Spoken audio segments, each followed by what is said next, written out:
Bismillahirrahmanirrahim. Thank you, Janabi Deputy Speaker, for giving me the time.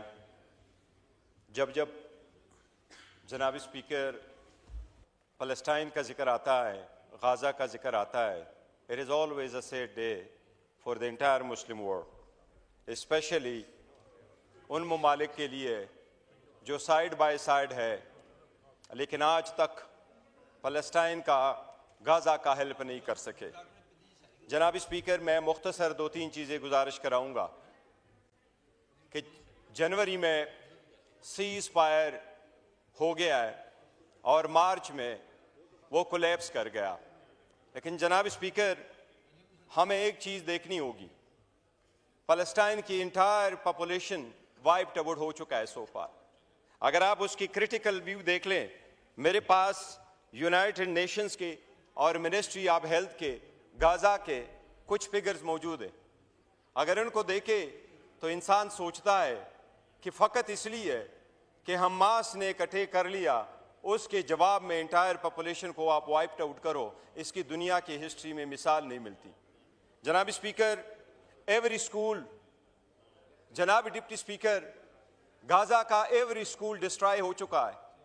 जनाब speaker, every college destroy हो चुका है। हर एक यूनिवर्सिटी, 12 यूनिवर्सिटी गाज़ा की वो डिस्ट्रॉय हो चुकी है। Every single unit, more than 200,000 houses वो डिस्ट्रॉय हो चुके हैं। मोर देन 50 मिलियन डिब्री वहाँ मौजूद है। यूएन वाले कहते हैं यहाँ से डिब्री हटाओ तो इस पे 20 साल लगेंगे सिर्फ वो डिब्री हटाने का। जनाब स्पीकर, सो पार 61,000 अफराद शहीद हो चुके हैं। ये ministry of health of Gaza की 61,000 लोग शहीद हो चुके हैं। 1,11,000 लोग जख्मी हो चुके हैं। इनमें जनाब स्पीकर 2/3 चिल्ड्रन और एल्डरली है। जनाब स्पीकर, इस वक्त डेफिनेटली जिनोसाइड है। एक वर्ल्ड हिस्ट्री इस मरतबा बन गया। यूएन की पहली रिपोर्ट ये आई है कि इस वक्त गाज़ा में 100% पॉवर्टी है। इस वक्त गाज़ा में 80% लोग अनएम्प्लॉयड हो चुके हैं। जनाब स्पीकर, एक चीज़ बड़ी अफसोस की बात है और वो ये कि जिस वक्त सीज फायर हो गया है, जनाब स्पीकर, सीज फायर के वक्त ये भी तय हो गया था कि कितने हाउसिंग यूनिट बाकी जगहों से गाज़ा में जाएंगे, मुस्लिम दुनिया उसको इन्फोर्स नहीं कर सकी। ये भी तय हो चुका था कि कितने कार्गो जाएंगे फूड्स के गाज़ा में, लेकिन मुस्लिम दुनिया देखते रही। इजराइल तो अपने हॉस्टेजेस को लेके चला गया, लेकिन मुसलमान दुनिया अपने बच्चों को वहां सिर्फ वो मिल्क पाउडर तक वहां पहुंचा नहीं पाए। जनाब स्पीकर, मुसलमानों की हमारी बड़ी बदकिस्मती है। हमें अपने गिरबानों में झांकना होगा। आज इस ईवान का हाल देख के हम टूटे हुए पड़े होते हैं। आज हमारी सिंसेरिटी का और सीरियसनेस से ये हाल है, ये ईवान खाली पड़ा हुआ है।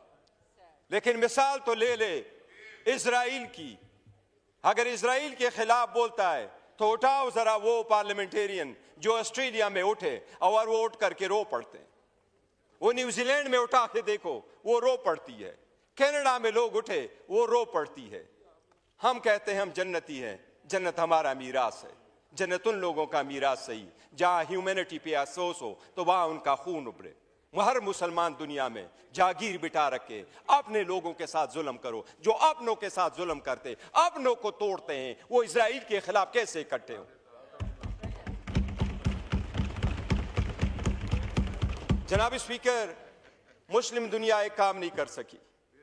कल आपने देखा और कहा भी जा रहा है कि हर जगह पे जलसा जुलूस हो रहा है।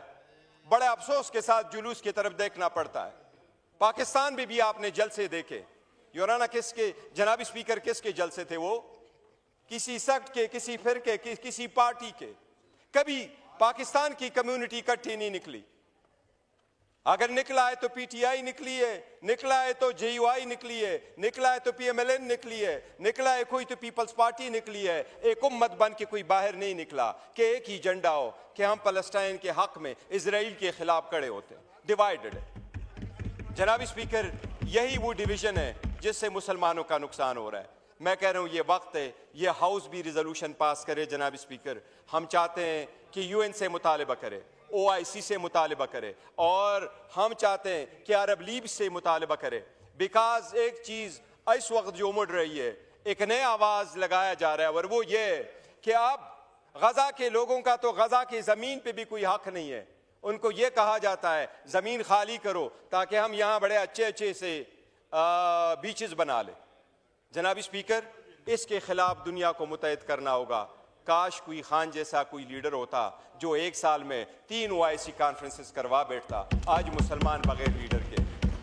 जनाब स्पीकर, ये हाउस पुरजोर मुतालबा करे इंटरनेशनल कम्युनिटी से और मुसलमानों से कि अपने ब्लॉक को मजबूत कर लो। फॉर गॉड सेक, बाकी चीज़ें तो अपनी जगह, लेकिन इंसानियत की खातिर तो इकट्ठे हो जाओ। थैंक यू जी। शुक्रिया।